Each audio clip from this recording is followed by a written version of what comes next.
कृष्ण कहते हैं, जब अंधकार अपनी चरम सीमा पर होता है तभी प्रकाश को जन्म लेना पड़ता है। और याद रखना, धर्म कभी सुविधा देखकर नहीं, समय देखकर प्रकट होता है। महाभारत और पुराणों में हम श्री कृष्ण को माखन चोर, मुरलीधर और योगेश्वर के रूप में जानते हैं।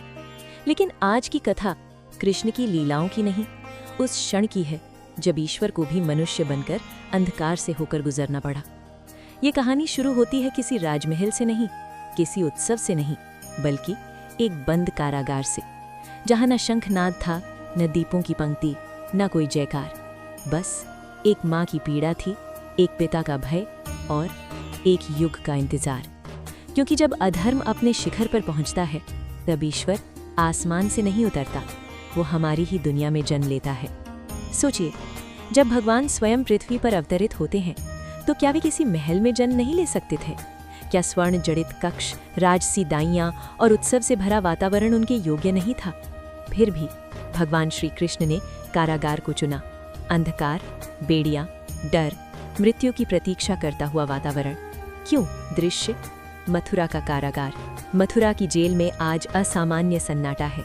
दरवाजों पर सशस्त्र पहरेदार, हाथों में भाले और मन में एक ही आदेश, यदि 8वां बालक जन्म ले तो तुरंत मार दिया जाए। देवकी, जिसकी गोद पहले ही 7 बार उजड़ चुकी है, हर बार एक शिशु और हर बार कंस की निर्दयी तलवार। वसुदेव, हाथों में हथकड़ियां, मन में असहाय पिता का मौन। वे जानते हैं ये 8वां शिशु कोई साधारण बालक नहीं। और उसी अंधकार में आधी रात को एक दिव्य प्रकाश फैलता है, भगवान का जन्म। न कोई शंखनाद, न कोई उत्सव, न कोई जय घोष, केवल एक मौन चमत्कार। श्री कृष्ण का जन्म होता है, लेकिन रोना नहीं, कोई भय नहीं, मानो स्वयं भगवान कह रहे हों, मैं परिस्थिति से नहीं, परिस्थिति मुझसे जन्म लेती है। प्रश्न उठता है, अगर श्री कृष्ण सर्वशक्तिमान थे तो वो कंस को उसी क्षण भस्म क्यों नहीं कर देते? अगर वे ईश्वर थे तो कारागार की दीवारें क्यों नहीं तोड़ दी? क्यों भगवान ने कष्ट से शुरुआत की? लीला का पहला संदेश। श्री कृष्ण की पहली लीला हमें ये सिखाती है कि धर्म कभी भी आराम से जन्म नहीं लेता। जहाँ अन्याय चरम पर होता है, जहाँ भय शासन करता है, वहीं से धर्म का जन्म होता है। भगवान ये नहीं कहते कि वे तुम्हें दुख नहीं देंगे, वे ये सिखाते हैं कि दुख के भीतर भी उद्देश्य छिपा होता है। बेड़ियों का अर्थ। वसुदेव और देवकी की बेड़ियां सिर्फ लोहे की नहीं थीं, वे समाज की बेड़ियां थीं, भय की बेड़ियां, अन्याय के सामने चुप रहने की बेड़ियां।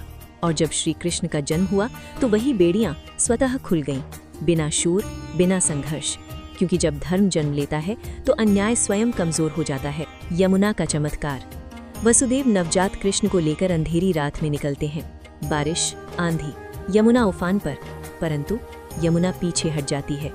ये केवल चमत्कार नहीं था, ये संकेत था कि जब तुम धर्म के लिए चल पड़ते हो तब प्रकृति भी मार्ग देती है। श्री कृष्ण का जन्म हमें ये सिखाता है कि भगवान पहले स्थिति बदलते नहीं, वे पहले मनुष्य को बदलते हैं। कंस को तुरंत मार देना समस्या का अंत होता, पर कंस को समय देना पूरे समाज को धर्म और अधर्म का अंतर समझाने का अवसर था। आज के मनुष्य से संवाद। आज भी हम पूछते हैं, भगवान मेरे जीवन में अंधकार क्यों है? शायद इसलिए क्योंकि भीतर कोई कृष्ण जन्म लेने वाला है। हर कारागार केवल सजा की जगह नहीं होती, कुछ कारागार परिवर्तन की गर्भ भूमि होते हैं। अंतिम संदेश। श्री कृष्ण ने हमें ये नहीं सिखाया कि जीवन आसान होगा, उन्होंने ये सिखाया कि जब समय सबसे अंधकारमय हो तब समझ लेना प्रकाश जन्म ले चुका है। अब खुद से पूछिए, जब आपके जीवन में सब कुछ गलत लगने लगता है, क्या आप उसे शाप मानते हैं या कृष्ण की पहली लीला? क्योंकि भगवान जब आते हैं तो पहले अंधकार से शुरुआत करते हैं। जय श्री कृष्ण।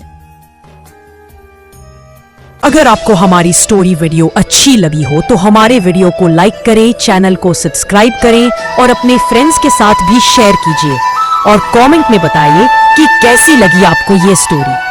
धन्यवाद।